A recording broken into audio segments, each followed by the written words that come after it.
Do we really need genetically modified organisms in our food products? What are genetically modified organisms? They're not robot food made in a lab, and definitely not poisonous, Becker 2015. GMOs are food products that are derived from plants that have been genetically modified to exhibit certain desired characteristics, Becker 2015. Genetically modified crops may be disease or herbicide resistant or have increased nutrients. By having these superpowers, GMO crops are able to produce more food than non-GMO counterparts, Becker 2015. And the original theory of why GMOs were created is the weakening of the natural crops by climate change. Would we be able to provide enough food to sustain human life even if there was a food crisis?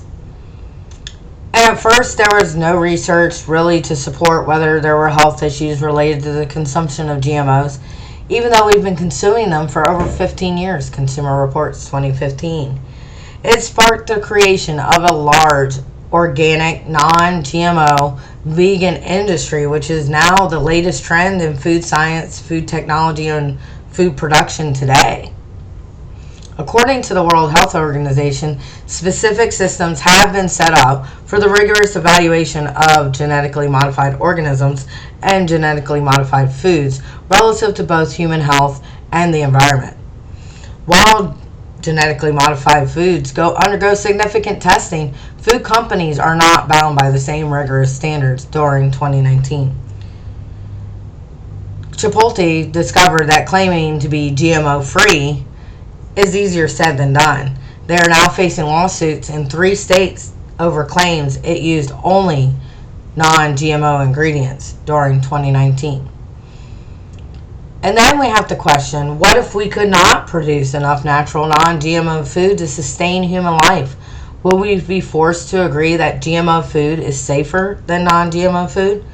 And what if there was no other way to produce food but in a lab, similar to what you see on the Star Trek series where it's beam me up, Scotty? If your life depended on it, would you be questioning why it exists or whether or not it's even beneficial? Dietary guidelines always seem to be changing, and food companies are taking advantage of those shifting goals with claims that are aimed more at your wallet than your well-being during 2019. 2,000 scientific studies have found that there are no ill effects on humans consuming GMOs, Staropoli 2016. And the American Association of Advancement of Science says GM crops are 88% safe, Staropoli 2016. According to leading author Carrie Funk, interest in the food and nutrition issues was the main driver of divisions of opinions on organic and GMO foods, Staropoli 2016. However, 16% of all Americans do not feel strongly about GMO foods being an issue, Staropoli 2016. So what are the pros and cons? And food for thought. Is it perfectly safe? What have we done? Pros to GMO foods: resistance to insects, Colbert 2016. Tolerance to herbicides, Colbert 2016. Higher crop yield, Colbert 2016. Tolerance to heat, cold, and drought, Colbert 2016. Stronger colors, Colbert 2016. Increased shelf life, Colbert 2016. Eliminate seeds, Colbert 2016. And a higher level of nutrients like proteins and calciums, Colbert 2016. Proponents of genetically modified food contend genetic engineering can help us find sustainable ways to feed people, Colbert 2016. The cons to GMO foods is the research and the long-term health benefits of genetically modified foods are very limited, Colbert 2016. And the belief that genetically modified foods have links to food allergies, even though there's no significant scientific evidence to support that, Colbert 2016. There has been a 1.7% increase in food allergies from 1997 to 1999 and 2009 to 2011, Colbert 2016. And antibiotic resistant bacteria has been on the rise which has been linked to 23,000 people that are killed each year, Colbert 2016. And we also have the current class action lawsuit of Roundup utilized on crops that we have eaten that now have been linked to causing cancer, Colbert 2016. I am very passionate about this topic because I currently work for a plant that is a verified non-GMO producer of snack products and snack foods. And we are following the latest trends in the food industry. We have 7 food technologists that are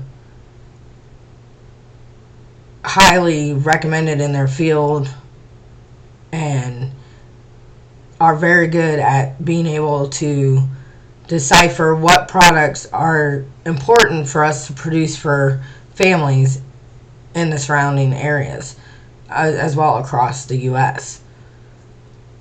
Because many of our foods are made with the canola oil, the corn, or the soy that are often associated with genetically modified organisms. They can be in tortilla chips, spices, and seasonings, Consumer Reports 2015. They're in the food that we eat. So it is very important that we stay informed and understand what GMOs are and why it's necessary. We consume 30,000 GMOs probably every single day. And that's why we need to understand both the science and why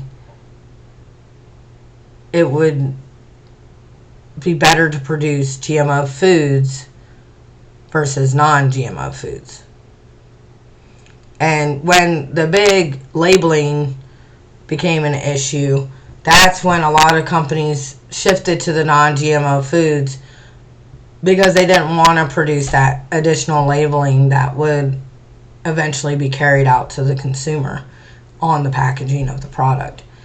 And I do have to say, today, ingredients in the food industry are labeled and packaged to where you know every single ingredient that is going into that food before it gets mixed into the mixture and made into a food product.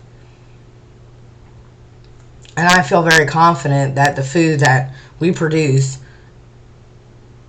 is safe for people to consume, even though we are more on the industry trend side of the organic, non-GMO, vegan industry, because people just find that it's a healthier product.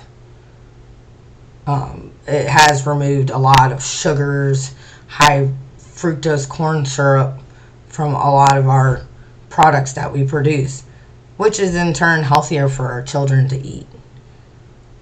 And that is important to me because I have a very large family and I want to make sure that they're getting the proper nutrition and that these genetically modified organisms aren't causing any ill health side effects that might even